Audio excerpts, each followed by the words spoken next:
اعوذ باللہ من الشیطان الرجیم بسم اللہ الرحمن الرحیم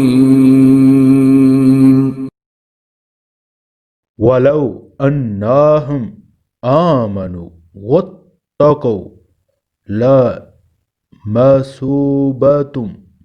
مِّنْ عِندِ اللَّهِ خَيْرٌ لَوْ كَانُوا يَعْلَمُونَ۔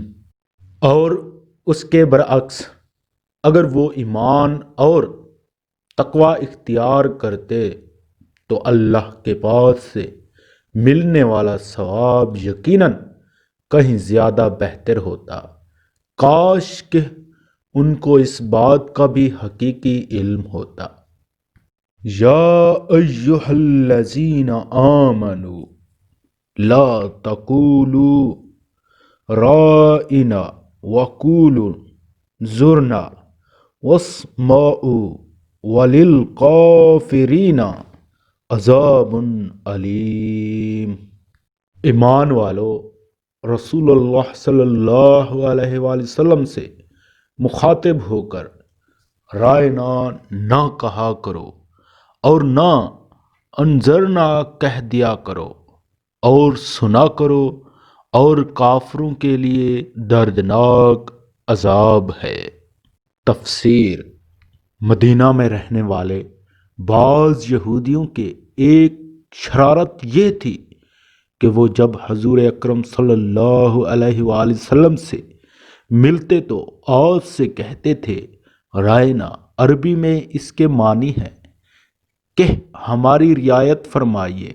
اس لحاظ سے یہ لفظ ٹھیک تھا اور اس میں گستاخی کے کوئی معنی نہیں تھے، لیکن عبرانی زبان میں جو یہودیوں کے مذہبی زبان تھی اس سے ملتا جلتا ایک لفظ بد دعا اور گالی کے طور پر استعمال ہوتا تھا۔ نیز آگے اسی لفظ میں عین کو ذرا کھینچ کر بولا جائے تو وہ رائنا بن جاتا ہے، جس کے معنی ہے ہمارے چرواہے۔ غرض یہودیوں کی اصل نیت لفظ کو خراب معنی میں استعمال کرنے کی تھی، لیکن چونکہ عربی میں بظاہر اس کا مطلب ٹھیک تھا، اس لیے بعض مخلص مسلمانوں نے بھی یہ لفظ بولنا شروع کر دیا۔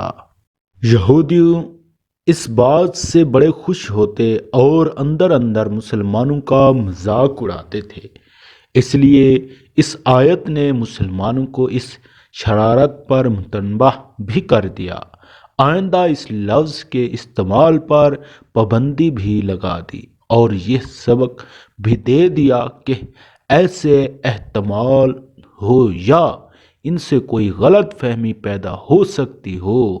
نیز اگلی آیت میں اس سارے عناد کی اصل وجہ بھی بتا دی کہ در حقیقت ان کو یہ حسد ہے کہ اللہ تعالیٰ نے نبوت کی نعمت حضرت صلی اللہ علیہ وآلہ وسلم کو کیوں عطا فرما دی ہے۔